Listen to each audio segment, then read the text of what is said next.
මේ දේවපරමාදී කියන විදිහට මිනිස්සු හිටියේ කොහෙද? ස්වර්ගයේ ඇතුලේ. මේ ස්වර්ගයේ හිටපු මිනිස්සු මොකද කරේ? මොන් නිකන් ඉන්න බැරිකමට විවිධ පාපකාරී ක්‍රියාවන් වල නිරත වුණා. මුන් කරපු පවුනාදී කියලා නම් මම දන්නේ නැහැ. හැබැයි පාපකාරී ක්‍රියාවන් වල නිරත වෙලා තියෙනවා. එතකොට මේ ස්වර්ගයේ හිටපු මිනිස්සුන්ට දෙවියන් වහන්සේ දෙන දඬුවමක් තමයි මොකද්ද? මුන් ඔක්කොම පන්නනවා කොහෙද? කොහෙද පන්නන්නේ? පෘථුවියට. ඒ කියන්නේ මනුලොවට පළවා හරිනවා. එතකොට ඉස්සල්ලෝම ස්වර්ගය තමයි මිනිස්සු හිටියේ. මේ මිනිස්සු විවිධ පාපකාරී ක්‍රියාවන් වල නිරත වුණා. මේ මිනිස්සුන්ට දීපු දඬුවමක් විදියට මේ හැමෝම පැන්නුවා මනුලොවට.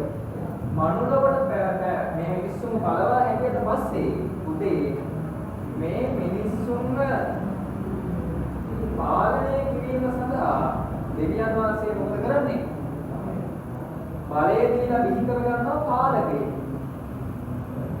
එතකොට දෙවියන් වහන්සේ ඍජුවම මේ පාලකයව පත් කර ගන්නවද? දැන් අපි ගත්තොත් දේවාලයකට ගියොත් පුතේ අපිට කපුවත් එක්ක දෙන්නේ දෙවියන් වහන්සේගේ ගෙලින් කතා කරන්න පුළුවන්ද? ඔයාගේ ප්‍රශ්නේ දෙවියන් වහන්සේට කියන්න පුළුවන්. දෙවියන් වහන්සේ 2027 මම එක්සෑම් එක 26 එක්සෑම් එක ලියනවා. අනේ මාව පාස් කර දුන්නොත් මම පළතුරු වට්ටියක් ගෙනත් දෙනවා කියලා කියන්න පුළුවන්ද? බෑ. ඒ කපු මහත්තයාට තමයි කියන්නේ නේද? කපු මහත්තයාට තමයි භාෂාව දන්නේ දෙවියොත් එක්ක කතා කරන්නේ. මොකක්ද එකක් දාලා ඕන ඒකල අර අමුතු භාෂාවකින් කතා කරන ඕම වර දෙකකට දීලා මොකක්ද කියලා අම්මාත්යක කතා කරන භාෂාව දන්නේ දෙවියෝ. ඒ වගේ තමයි මේ ස්වර්ගයේ ඉඳපු දෙවියන් වහන්සේත් එක්ක කනෙක්ෂන් එක සම්බන්ධතාවය තියෙන කාටද? පාප වංශය කියලා අහලා තියෙනවා.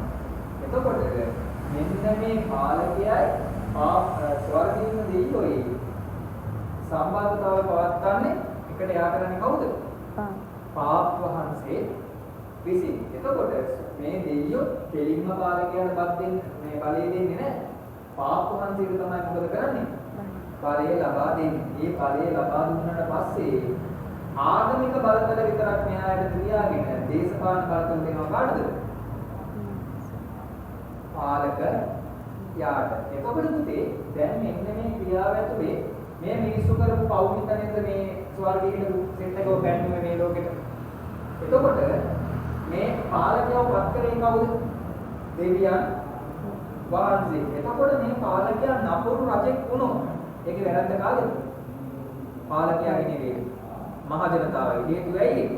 අපි කරපු පව් වලට දෙවියන් වහන්සේ දීපු දඬුවමක් තමයි මොකද්ද? නපුරු රජෙක් බිහි කිරීම. එතකොට දේවවරම් වාදය කියලා කියන්නේ